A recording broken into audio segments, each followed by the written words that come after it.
हम तो कभी पढ़े थे व्युत्पन्न राशियां, मात्रकों की पद्धति आज पढ़ना है। चलिए आज आप लोगों को पढ़ना कोई चीज मात्रकों की पद्धति, समझे कि नहीं? मात्रकों की पद्धति लिखना उखना नहीं है तो बता थे ना। मात्रकों की पद्धति में जैसे पीछे में हम लोग पढ़े आधारी मात्रक, आधारी मात्रक पढ़े थे कि नहीं? आधारी मात्रक और दूसरा बताया व्युत्पन्न मात्रक, व्युत्पन्न मात्रक, समझे कि नहीं? ये आपको क्या बताया था कि आधारी राशियों के मात्रक को आधारी मात्रक और व्युत्पन्न राशियों के मात्रक को व्युत्पन्न मात्रक नहीं बताया। और इसी प्रकार से ये दोनों आधारी और व्युत्पन्न मात्रक, समझे कि नहीं? आधारी मात्रक और व्युत्पन्न मात्रक दोनों जब एक साथ में मिल जाएंगे पूरे सिस्टम को एक साथ में, तो आधारी मात्रक और व्युत्पन्न मात्रक के समूह को कहेंगे मात्रकों की पद्धति। इसी के समूह को हम कहेंगे क्या चीज? मात्रकों की पद्धति। इसके समूह को क्या कह देंगे? मात्रकों की पद्धति। आधारी मात्रक और व्युत्पन्न मात्रक के समूह को पूरा जोड़ के एक साथ में मात्रकों की पद्धति कहेंगे। अलग अलग देशों में मात्रकों की पद्धति अलग अलग होती है, अलग अलग देशों में अलग अलग होती है। इसके मुख्य पद्धति हम लोग सीखेंगे मात्रकों की पद्धति, समझे कि नहीं? मुख्य रूप से लिखेंगे आधारी मात्रक एवं व्युत्पन्न मात्रक। कुछ लिखेंगे मुख्य मात्रकों की पद्धति, समझे कि नहीं? मुख्य मात्रकों की पद्धति क्या क्या है, समझे कि नहीं? इसके बारे में देखिए, पहला नंबर में हम लिखेंगे, एक नंबर में एफपीएस पद्धति, एफपीएस। इसको हिंदी में लिखेंगे फुट, एफ से फुट, फुट पाउंड, समझे कि नहीं? और एस से क्या हो जाएगा? सेकेंड, फुट पाउंड सेकेंड, समझे कि नहीं? इसको बोलेंगे एफपीएस पद्धति। एफपीएस पद्धति में क्या होता है? एफपीएस पद्धति में यहाँ पे हम लोग लिखेंगे, इधर में मान लेते हैं राशि लिखते हैं, राशियां हो गया, समझे कि नहीं? और यहाँ पे लिखेंगे मात्रक, राशियां और मात्रक दोनों साइड। तो इसमें फुट लंबाई को नापेंगे कौन सी में? फुट में लंबाई को, समझे कि नहीं? और उसके बाद क्या हो जाएगा? उसके बाद होगा कि पी हो गया मतलब द्रव्यमान, द्रव्यमान का मात्रा क्या हो जाएगा इसमें? पाउंड हो जाएगा, समझ नहीं? और समय का लिखेंगे यहाँ पे सेकेंड, समय का सेकेंड। अगर समझिए दूसरा पद्धति यहाँ पे हम लोग देखेंगे सीजीएस पद्धति, सीजीएस। सीजीएस में कहेंगे सेंटीमीटर, समझे कि नहीं? जी को बोलेंगे ग्राम और समय को सेकेंड में रह जाएगा, समय का सेकेंड। अब इसमें भी हम लोग द्रव्यमान वैसे ही रखेंगे, राशियां। यहाँ पे क्या रखेंगे? राशियां। और इधर में क्या रखेंगे? मात्रक, मात्रक रखेंगे नहीं रखेंगे। अब राशि में ये तीनों राशि रखेंगे, लंबाई हो जाएगा, समझे? उसके बाद क्या हो जाएगा? द्रव्यमान, द्रव्यमान। और तीसरा आपका क्या हो जाएगा? सेकेंड हो जाएगा। तो यहाँ पे समय लिखेंगे, समय हो जाएगा। अब देखिए, अब आप लोग समझ सकते हैं, बिल्कुल सिंपल सिंपल समझ। जैसे लंबाई को हम सेंटीमीटर में नापेंगे, सेंटीमीटर, लंबाई को सेंटीमीटर में नापेंगे, सेंटीमीटर, समझे कि नहीं? द्रव्यमान को ग्राम में, समझे कि नहीं? और समय को किस में? सेकेंड में, समय को सेकेंड में नापेंगे, समझे कि नहीं? तीसरा पद्धति आपका हो जाएगा, यहाँ पे हम लोग सीखेंगे तीसरा पद्धति एमकेएस पद्धति, एमकेएस पद्धति। एमकेएस में क्या हो जाएगा? Metre, kilogram. और समय के लिए समय वही हो जाएगा, सेकेंड रहेगा। समय के लिए क्या हो जाएगा? सेकेंड, एमकेएस पद्धति। इसमें भी राशि को ऐसे ही लिख लेंगे, यहाँ पे हो जाएगा राशियां। आगे समझिए, यहाँ पे क्या लिखेंगे? मात्रक। अब राशि में तो इसी राशि को लेना है, लंबाई को लेना है, लंबाई हो जाएगा। उसके बाद क्या लिखेंगे? द्रव्यमान और समय। अब देख लो यहाँ से, हम लंबाई के लिए क्या यूज करेंगे? तो मीटर। लंबाई के लिए यहाँ पे यूज करेंगे क्या चीज? मीटर। और द्रव्यमान के लिए किलोग्राम, किलोग्राम। और समय के लिए क्या यूज करेंगे? सेकेंड।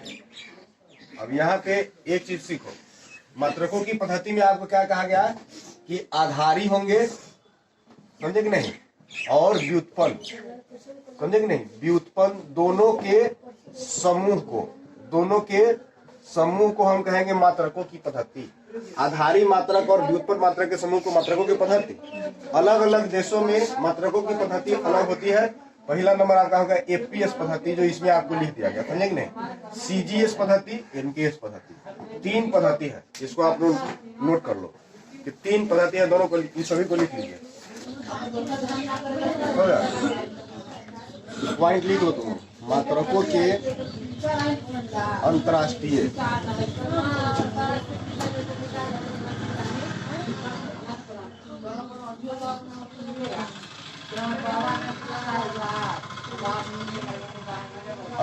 पद्धति। मात्रकों के अंतर्राष्ट्रीय पद्धति मतलब कि international system of unit, international system of unit, international system of unit.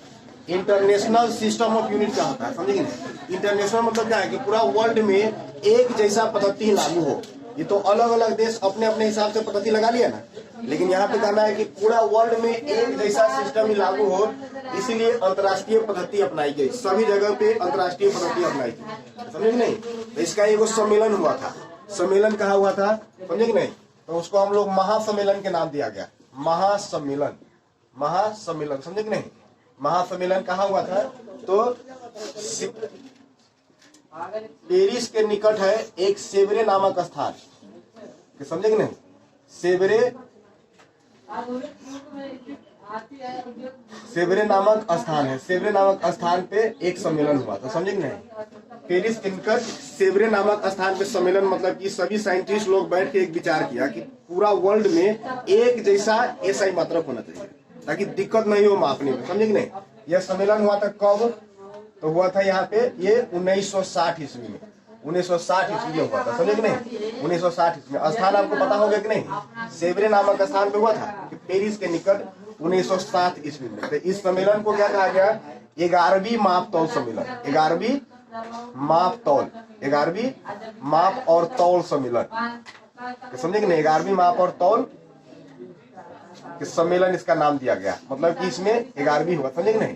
तब इसमें क्या हुआ कि इस सम्मेलन में आधारी मात्रक जैसे हुआ तो उसमें 6 आधारी मात्रक को जोड़ दिया गया, डिफाइन किया गया। कितने आधारी मात्रक को लिया गया?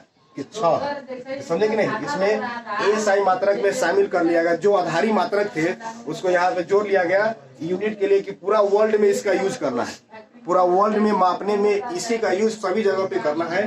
तो ऐसे आधारी मात्रक को जोड़ दिया गया 1960 ईस्वी में, समझे कि नहीं? 1960 ईस्वी में।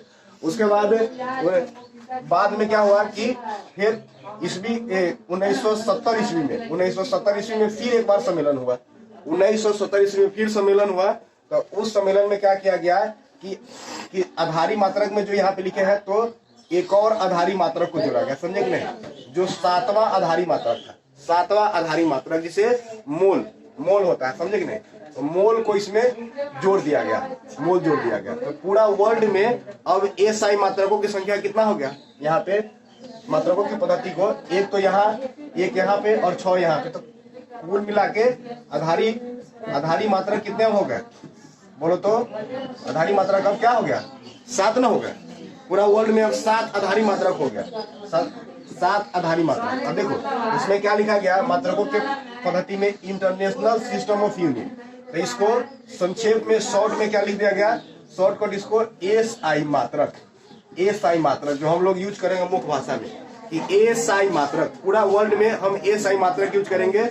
और एसआई मात्रक यहाँ पे कहा है कि आधारी मात्रकों की संख्या होती है 7। तो डिफिनेशन में लिखा थे ना, आधारी मात्रकों की संख्या 7 होती है, समझेंगे नहीं? और व्युत्पन्न मात्रा की संख्या बोलो तो कितना होगा? तुम बोलो तो, हराओ का बोलो ना। व्युत्पन्न मात्रा की संख्या 6 होगा व्युत्पन्न मात्रा। अरे व्युत्पन्न मात्रा तो सभी होंगे, जितना होगा उतना। इसके हेल्प से जो बनेगा अनलिमिटेड है व्युत्पन्न मात्रा, समझे कि नहीं? तो यहाँ पे क्या होगा? बैठो, यहाँ पे जितने सारे इसके अलावा जो मात्रक बनेंगे वो सभी को कहेंगे व्युत्पन्न मात्रक। तो यहाँ पे इस सम्मेलन में इस चीज का उद्भव हो गया, समझे नहीं? तो पूरा वर्ल्ड में अब आधारी मात्रक को जोड़ा गया, लेकिन इसी सम्मेलन में दो मात्रक और बने, दो जो भौतिक राशियां नहीं है, भौतिक राशियां नहीं है तो दो मात्रक और बने जिसको समतल के लिए हम लोग कहेंगे, समतल कोण में कहेंगे। और एक हो जाएगा, दूसरा हो जाएगा घन कोण, घन कोण, घन कोण, समझे कि नहीं? समतल कोण और घन कोण दो और यहाँ पे बने।